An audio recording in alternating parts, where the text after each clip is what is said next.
Hi, everybody. This is Dr. Harry. So, should we detox?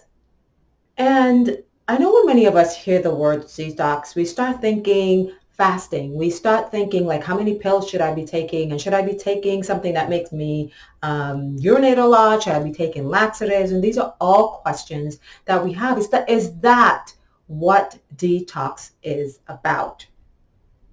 Well, I have good news for you. Your body has got you covered. Your body has decided that it already knows how to detox, and it uses several of our organs in order to do this.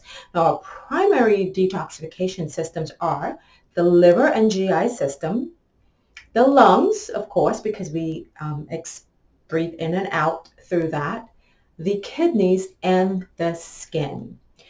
Of course, individual cells are able to also perform some detoxification function as well, but it's usually small compared to the detoxification capacity of those major organs. So today, what I want to talk to you about is ways to enhance your body's own natural detoxification system that has already been built in. How about that?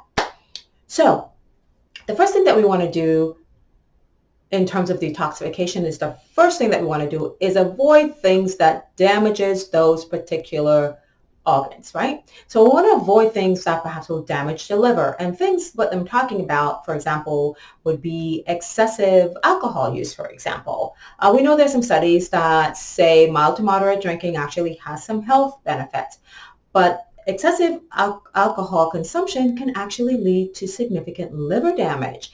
And the liver damage that can happen with that is that the liver becomes really fatty. Like all those liver cells that are actually supposed to be doing the detoxification, they're just replaced by fat and scarring, and it becomes totally non-functional. So then your capacity to detoxify through your liver becomes really, really limited and small. And keep in mind, many of the things that we take, such as even Tylenol, is usually detoxified by the liver. So an example of this would be like when we drink alcohol, there's a compound that's formed that's called acetaldehyde. That is a pretty significantly dangerous compound to the body. And so the liver kind of neutralizes that. So the liver does that to a lot of other compounds as well. The other thing that we might want to consider really watching refined sugar intake. And I'll tell you why. Because actually high sugar intake and issues with high sugar in the blood can actually also make the liver fatty. So here again, we see that that can potentially happen. We know that we want to also limit our exposure to things like plastic containers, which also has been shown to create some issues. Now, what are some things that we can do? We know we're talking about what we can avoid. What can we actually do? Well, one of the things that we can do is that we can increase our water intake.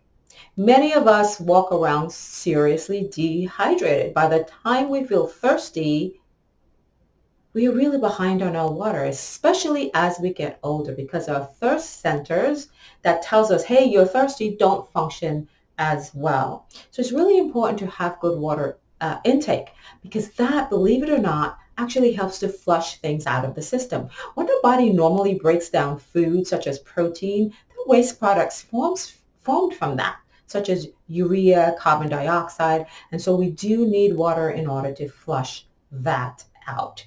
And the other thing is that we need healthy function in lungs, so we want to avoid things that could potentially damage our lungs, because our lungs get rid of the carbon dioxide that's actually produced as a waste products of many of the reactions that happen in the body.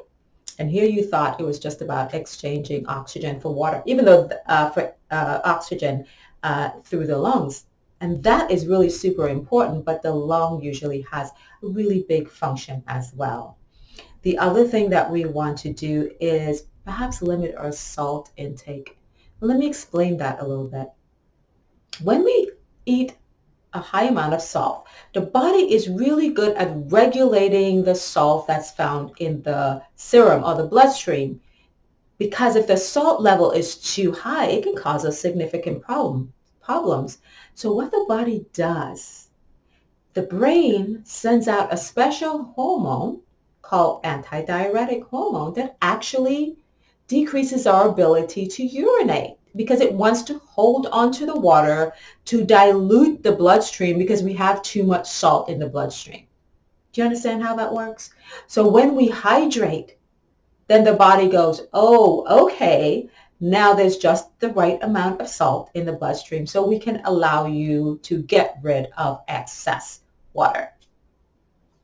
The other thing that we can do is eat foods that are really high in antioxidants. And what antioxidants do, when the body performs its natural function and converts foods over into energy, it can form a lot of free radicals. And free radicals are very damaging, and antioxidants neutralize that. So what are some antioxidants? Well, they are vitamins A, vitamin C, vitamin E, selenium, right?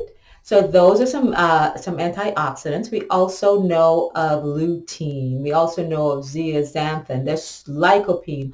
All of those things are antioxidants, and they usually tend to come in a brightly colored fruits and vegetables. And that's why it's really so important to get those, because believe it or not, you are helping out your detoxification system. And you're preventing your body from accumulating toxins that can potentially be dangerous to you.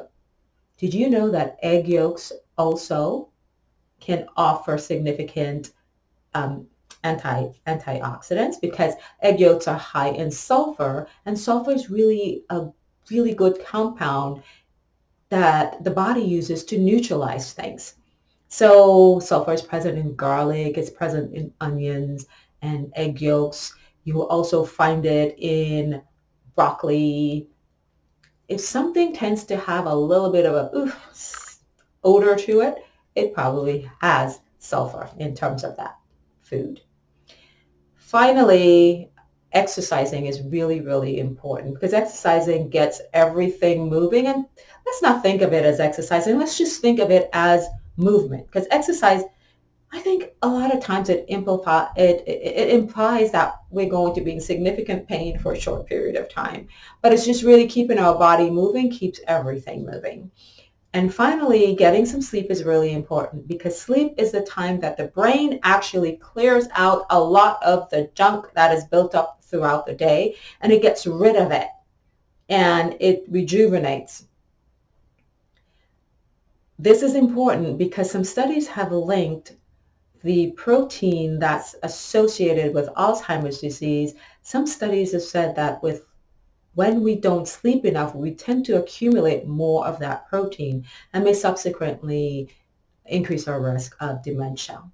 So these are some things that I wanted to talk about with this detoxification, and let you realize you don't have to do anything significant. You don't really have to starve yourself for extended periods of time. You just have to be conscious of aware that your body's detoxification needs to be healthy and functioning well. And occasionally, yes, it may need a boost of this and a boost of that in order to help it run like a well-oiled machine.